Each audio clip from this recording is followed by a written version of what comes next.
1 pot baked turkey wings, and the only seasoning you're gonna need is that Uncle Dibbz Dirty Bird rub. This is a holiday favorite for me, y'all.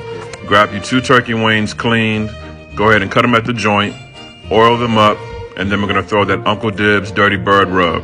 14 herbs and spices in 1 bottle. You gotta have this flavor, y'all. To get it at UncleDibbz.com. Make sure you season all sides of the turkey wings.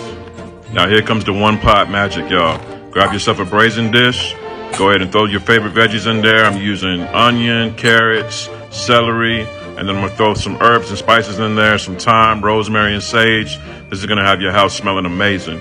Go ahead and season up those veggies. Throw those turkey wings on top. Throw some lemon in there, and then a couple of cups of chicken stock. Go ahead and cover and put it in the oven at 325 for 90 minutes. After 90 minutes, take the cover off, and then roast it uncovered for an hour at 375.